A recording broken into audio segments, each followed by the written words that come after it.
Hare Krishna devotees, please accept my humble obeisances. All glories to Guru Maharaj and Sri Prabhupada.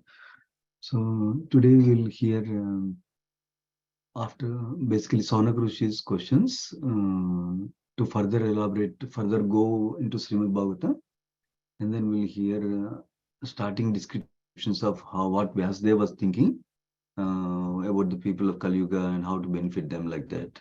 So these questions are important, so you can pay attention. So you'll see the rest of the whole first canto is based on these questions. And Gautam Mati, whenever you're ready, you can start, Mati.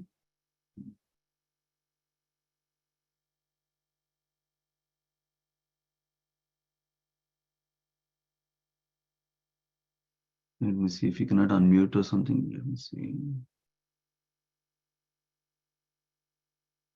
I see Mata is joining from Netherlands or something. Hare Krishna, Prabhuji. Ah, Sorry, Prabhuji, I got disconnected for a second. that's okay. Hare Krishna devotees, please accept my humble obeisances. All glories to Srila Prabhupada and Gurudev. Today we are reading from Srimad Bhagavatam, Canto 1, Chapter 4, The Appearance of Sri Narada, Text 1 to 20. Text 1. Vyasadeva said, on hearing Sutta Goswami speak thus, Saunaka Muni, who was the elderly learned leader of all the rishis engaged in that prolonged sacrificial ceremony, congratulated Sutta Goswami by addressing him as follows. Text 2. Saunaka said, O Sutta Goswami, you are the most fortunate and respected of all those who can speak and recite. Please relate the pious message of Srimad Bhagavatam, which was spoken by the great and powerful sage Sukadeva Goswami. Text 3. In what period and at what place was this first begin, and why was this taken up? From where did Krishna Dvaipayana Vyasa, the great sage, get the inspiration to compile this literature? Text 4. His, Vyasadeva's son, was a great devotee, an equibalanced monist, whose mind was always concentrated in monism. He was transcendental to mundane activities, but being unexposed, he appeared like an ignorant person. Text 5. While Sri Vyasadeva was following his son, beautiful young damsels who were bathing naked covered their bodies with cloth, although Sri Vyasadeva himself was not naked. But they had not done so when his son had passed. The sage inquired about this, and the young ladies replied that his son was purified, and when looking at them, made no distinction between male and female. But the sage made such distinctions. Text 6. How was he, Srila Sukadeva, the son of Vyasa, recognized by the citizens when he entered the city of Hastinapur, now Delhi, after wandering in the provinces of Kuru and Jangala, appearing like a madman, dumb and retarded. Text 7. How did it so happen that King Parikshit met this great sage, making it possible for this great transcendental essence of the Vedas to be sung to him?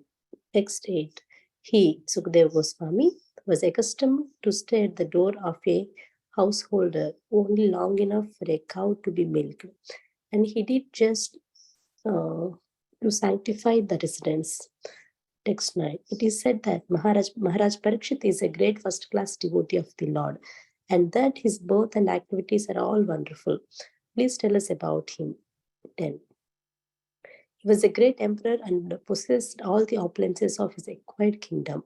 He was so exalted that he was increasing the prestige of the Pandu dynasty. Why did he give up everything to sit down on the banks of the Ganges and fast until death?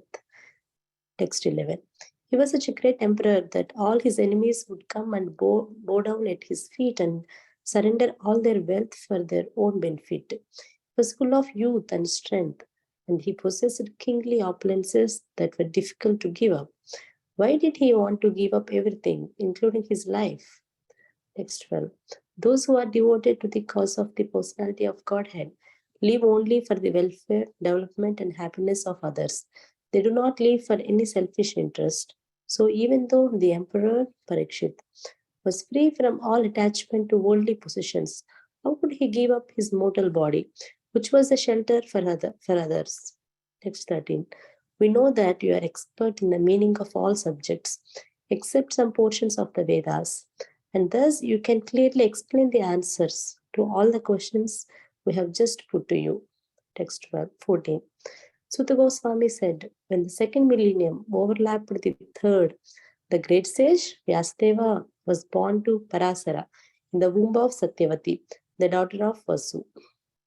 Text 15. Once upon a time, he, Vyasadeva, as the sun rose, took his morning ablution in the waters of the Saraswati and sat alone to concentrate. Text 16. The great sage Vyasadeva saw anomalies in the duties of the millennium. This happens on the earth in different ages due to the unseen force of time. Text 17 to and 18. The great sage, who was fully equipped in knowledge, could see through his transcendental vision the deterioration of everything material due to the influence of the age. He could also see that faithless people in general would be reduced in duration of life and would be impatient due to lack of goodness. Thus, he contemplated for the welfare of men in all statuses and orders of life. Text 19. He saw that the sacrifices mentioned in the Vedas were a means by which the people's occupation could be purified. And to simplify the process, he divided the one Veda into four in order to expand them among men. Text 20. The four divisions of the original sources of knowledge, the Vedas, were made separately, but the historical facts and authentic stories mentioned in the Puranas are called the fifth Veda. Thank you, Prabhuji. Hare Krishna. I forgot to recite prayers, Prabhuji, if you could do that before. Thank you so much, Prabhuji. Sure, Mother. Yeah, thank you, Mother. Hare Krishna, everyone. So, Om Namo Bhagavate Vasudevaya. Om Namo Bhagavate Vasudevaya. Om Namo Bhagavate Vasudevaya. Narayana Namaskritya Naram Cheva Narottamam Devim Saraswatim Vyasam Tato Jayam Udirayet Nashtaprayeshu Abhadreshu Nityam Bhagavata Sevaya Bhavati Uttama Sloke Bhaktir Bhavati Naistiki Om Jnanatimirandasya Gnananjana Shalakaya Chakshurmritam Yena Tasmai Shri Gurave Namaha. So today we're starting the new chapter, that chapter number 4 of Canto 1. So the appearance of Srinarada, that's the title of the chapter. Very broadly, there are two main sections in this section we're reading today. Two main themes. One is about Sukadev Sonak Rishi asking questions to Sutta Goswami. Three broad questions. And then Sutta Goswami starting to explain the answer to one of the questions about Bhagavatam appearance and Vyasadeva, like that. So going into the detail, the last chapter, first and third chapter, concluded with the answers for the other questions. Remember, in the first chapter so far, the sages of Naimisharanya, headed by Saurak Rishi, asked 6 questions. And those 6 questions were answered primarily in the chapter 2 and chapter 3. And while answering those questions at the end of the chapter 3, Sutta Goswami glorified Srimad Bhagavatam as a brilliant sun appearing right after Krishna's disappearance, and it is shelter of all the religious principles, like that. And then he explained that he heard this great Srimad Bhagavatam from Sukadeva Goswami while he was speaking to Parishad Maharaj. So that's how the last chapter ended. So after hearing that he heard Srimad Bhagavatam nicely like that, or after hearing how Srimad Bhagavatam is the shelter for all religious principles in this age, and is non-different from Krishna. So the sages, especially Saunak Rishi, eagerness to hear Srimad Bhagavatam increased. So that is the context in which this chapter is starting, 4th chapter. So let's go to the first verse. So after hearing Sutta Goswami speak like that, Saunak Muni, Saunak Muni characteristics are described here. First of all, he's elderly in terms of age, and then he's learned, and then he's a leader of all the rishis also. The word mentioned in the verse is called Kulapatihi, and Burijan Prabhu describes that he was he was maintaining about 10,000 sages, this Saunak Rishi. That's why he was naturally leader, and he was congratulating Suta Goswami, like that. So purport clarifies that when somebody is congratulating a speaker, he should be qualified in similar ways as much as possible. He must be leader of house, he must be an elderly man, and he must be vastly learned also. That's what Prabhupada writes the purport on that one. And then other point Prabhupada writes in the purport is that, yeah, basically, Suta Goswami, uh, when he expressed that he was going to speak Srimad Bhagavatam in the last verse of the last chapter, he said he's personally realized. He also realized this personally. He heard it from Sukadeva Goswami and he personally realized it and is going to speak that now. So Prabhupada is elaborating what does personal relation means. Personal relation means doesn't mean that we add something new that is totally out of line with the essential message of Bhagavatam or essential message of disciple succession. It means we maintain the essential message of Srimad Bhagavatam and also the message shared by our bona fide disciple succession. However, having understood it, having realized it, when we sharing, we can share it in our own words and share it with relevant examples to make it interesting for the audience currently and understandable and relatable for audience currently. But it doesn't mean that we show that we are greater than the previous acharyas like that. That's the point. Prabhupada is maintaining the purport. One line is written in italics in purport. The original purpose of the text must be maintained. That the original purpose is whatever is for Srimad Bhagavatam purpose is to glorify devotion service, to glorify Krishna, to glorify devotees, uh, and to maintain the principle of bhakti as the essence in every circumstance like that. And then Prabhupada also writes how the speaker and audience must be bona fide when Bhagavatam is recited. So that he already described in the previous chapters, how the speaker is bona fide when he is coming in the disciple succession, when he himself has heard from acharyas in the previous acharyas in our disciple succession, or his own spiritual master like that. That's one.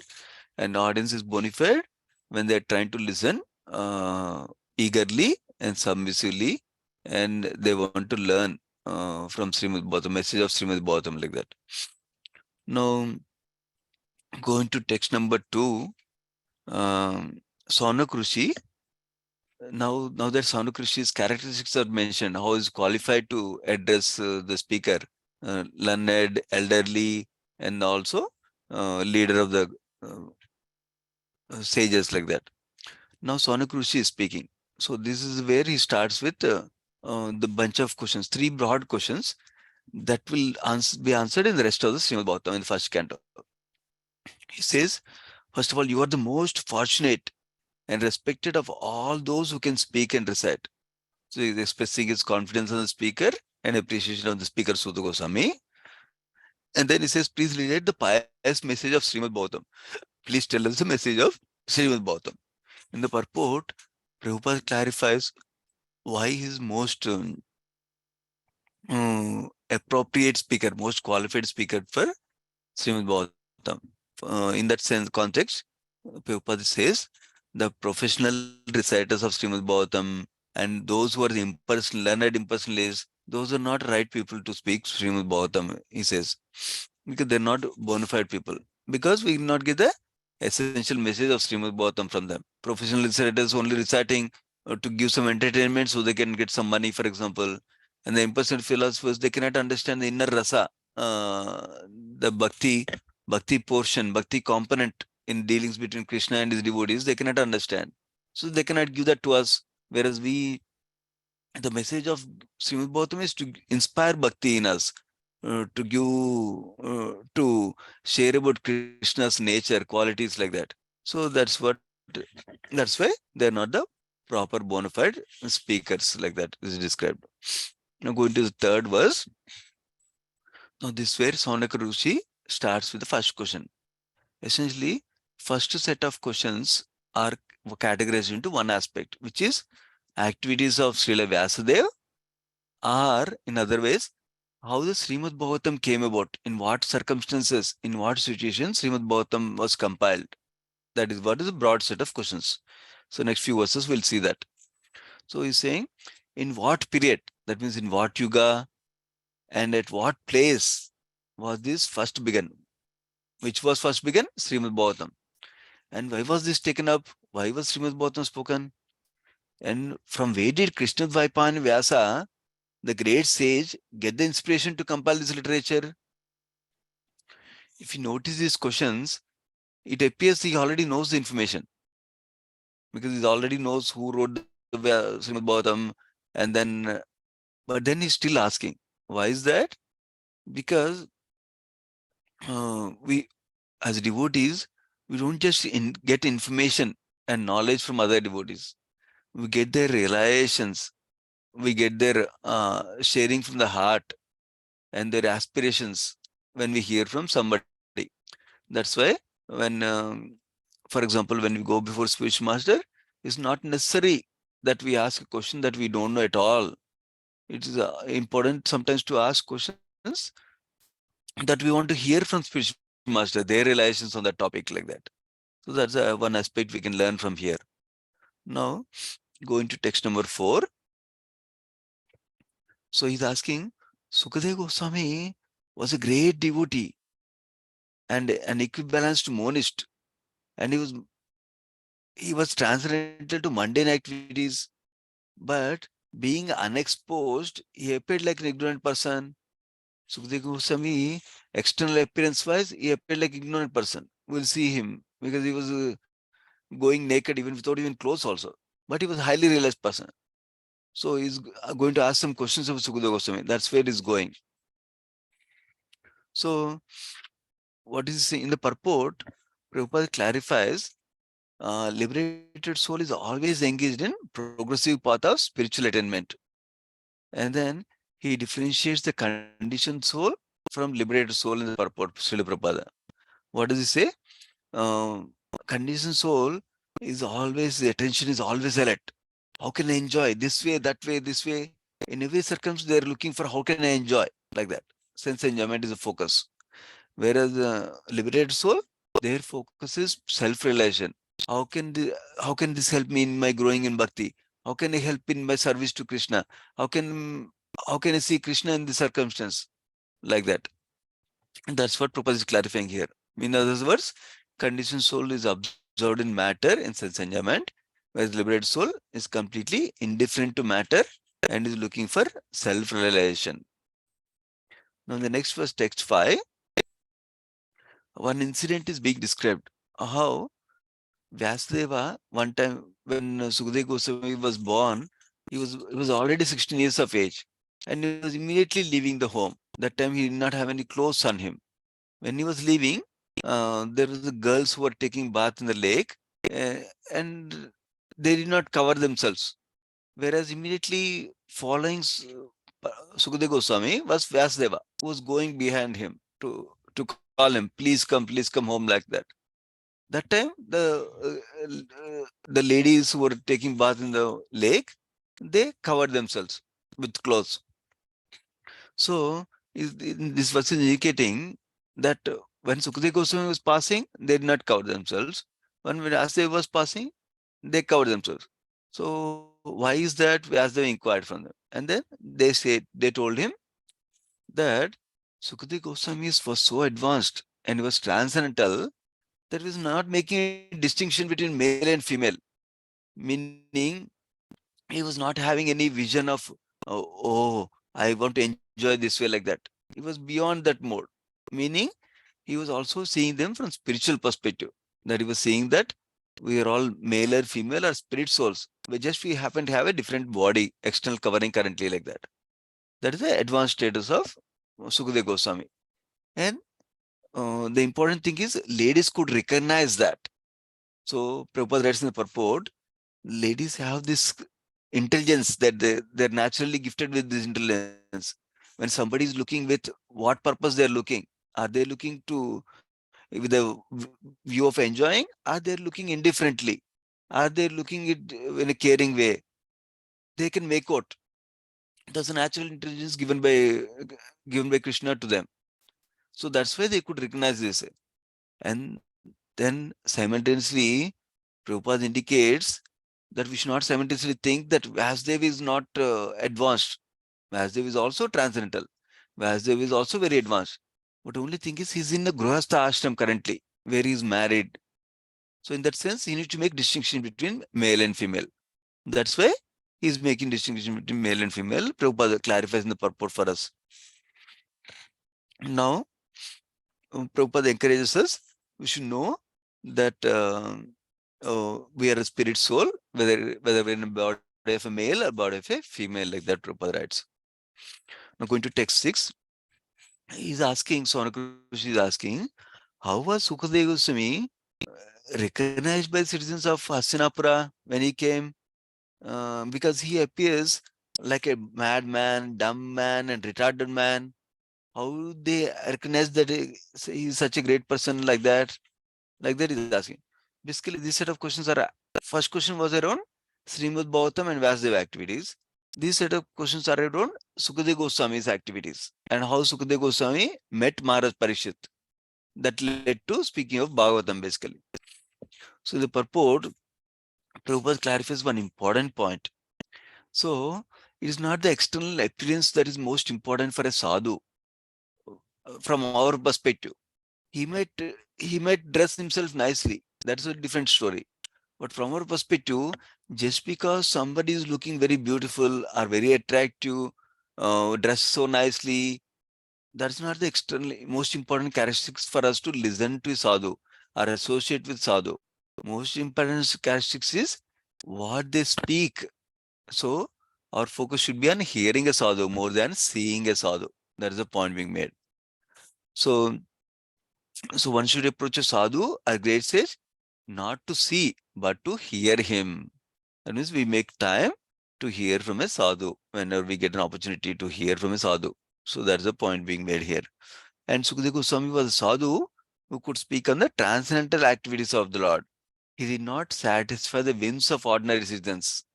That means he was not trying to show some mystic pose. Oh, see how I can get ashes. See how I can get gold. That's not what his focus was. His focus was to share transcendental knowledge about activities of Krishna. So that's what Prabhupada is describing. So similarly, we should not be eager to see some magic some sadhu may be performing. We should be eager to hear from sadhu about Krishna Katha. That is the point being made by Prabhupada in the purport. Now text 7, he's asking, how did so happen? How did Parishit Maharaj meet Sukadeva Goswami? So that Bhagavatam could be sung by Sukadeva Goswami and Bhagavatam could be heard by Parishit Maharaj. So in this verse, Srimad Bhagavatam is described as the essence of the entire Vedas. So it's not a imaginary story that's being confirmed in the purport by Prabhupada. Now, why is Sukadeva Goswami, why is Saunak Rishi asking that Sukadeva Goswami, Parishit Maharaj, how did they meet and how did they speak Bhagavatam like that? That is elaborated in the next verse. Normally, great saints like Sukadeva Goswami, they don't associate materialists so much. They don't associate with people who are in kingly order. They don't associate with even ordinary householders who are attached to material things for a long time. They just go, Sukadeva Goswami and saintly persons go just for less than half an hour to a place where householder is milking the cow. That much time only, not too long, just half an hour only. And why do they go that also? They go not to enjoy from the householder something. They don't enjoy just to collect donations or just to get food for themselves. Even though they go to beg alms from them, but they're going there to sanctify the householder. That means to sanctify the residents of the place. So when a saintly person comes to the home of someone, their home is sanctified, home is purified, and the people are benefited, people are purified, people get auspiciousness like that. So for that purpose, he goes. But then how did it happen that Sukadeva Goswami spoke for 7 days to Parishit Maharaj in elaborately Srimad Bhagavatam? Even though Parishit Maharaj is a king also, not only just a householder, he's a king also. Like that, he's surprised. He's asking that question like that. Yeah. Prabhupada writes in purport, for those in sannyas order, um, the opulences of householder is much more dangerous than drinking poison and committing suicide like that. So actually, sannyasis are making a sacrifice when they're coming to our homes to give uh, auspiciousness for us and purification for us and enlightenment for us, and then opportunity to serve him for us like that. Because only by serving devotees we can grow in bhakti easily. Now, text 9, it said that Maharaj Parikshit is a great first class devotee of the Lord. So now he's transitioning to the third broad question. First broad question was, how did Srimad Bhagavatam come about, and description about Vyasadeva activities. Second question was Sukadeva Goswami's activities and how did Sukadeva Goswami Parishit Maharaj meet. Then third broad aspect is about Parishit Maharaj's birth and activities like that. So he's asking, Parishit Maharaj is a great devotee of the Lord. So please tell us about birth and activities because they are all wonderful. Prabhupada writes in the purport, why are they wonderful? Parishit Maharaj's birth is wonderful because at the time of birth, Krishna protected him in the womb. And then his activities are wonderful because he chastised Kali to protect the cows. And, and even his death is wonderful because at the time of his death, before his death, he listened to Srimad Bhagavatam very intently by sitting at one place from Sukadeva Goswami like that. So now text 10 is elaborating. Parishit Maharaj is a great emperor. So he had all appliances at his disposal. So he didn't have any problems. So why did he have to come out of the home and go to the bank of the river and fast until death? Like that, he is asking the question. Meaning, normally people want to go away from one circumstance when something is not favorable for them, especially materially.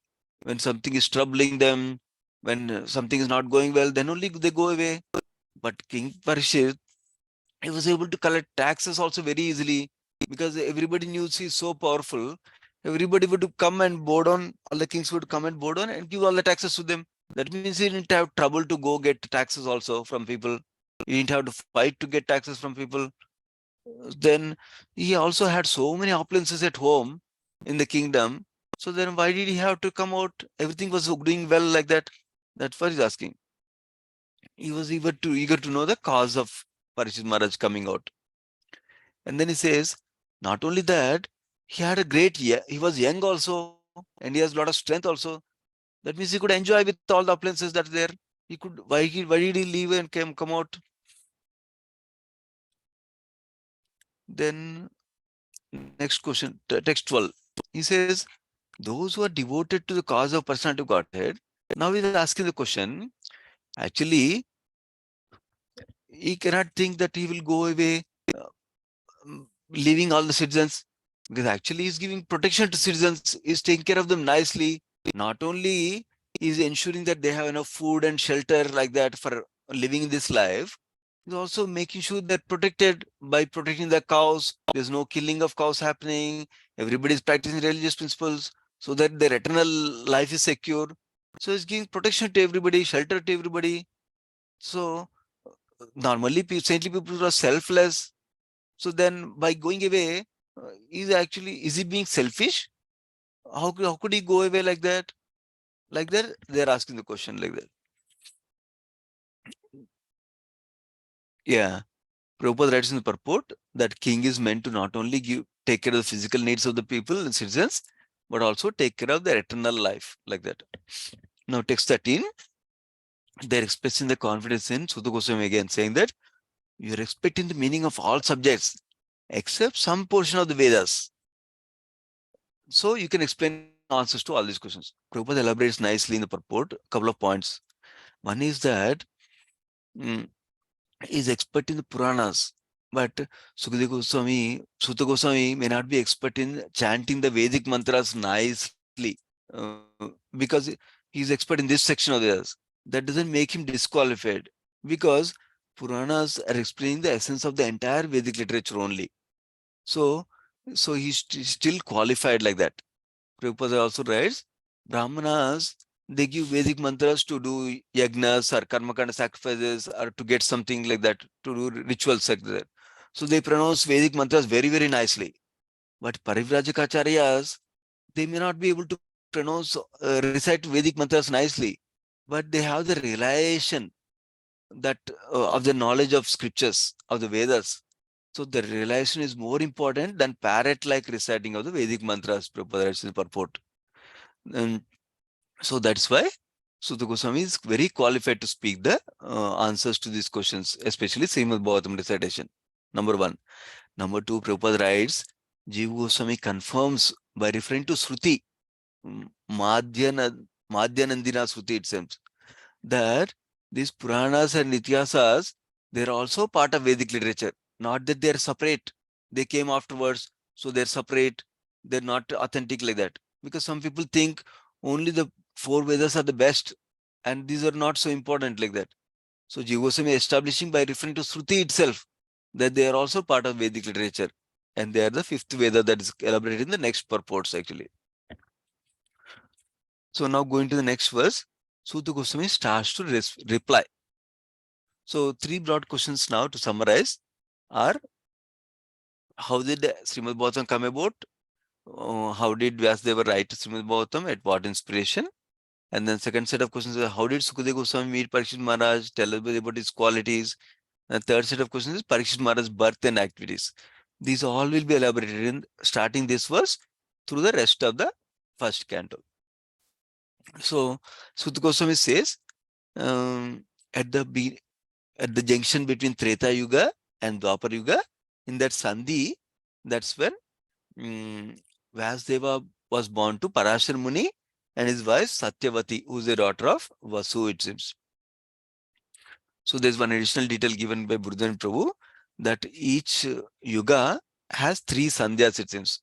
First 10% of the time of the yuga, 80% of the time of the yuga, and the last 10% of the time of the yuga. These are called different sandhyas. So the last 10% of the Treta Yuga or Dwapar Yuga, Sandhi between Dwapara and Kali Yuga, that's when Vyasdeva wrote Srimad Bhagavatam. But he appeared in the between the second and third Yuga Sandhya, as it seems. That's what is described by Prabhupada in the purport for us here also. Now going to the text 15. So once upon a time, Vyasdeva was at the bank of Saraswati in a place called Samya Prasa in Badrikashrama, it seems. So in the bank of the Saraswati river, and he sat down for his morning meditation.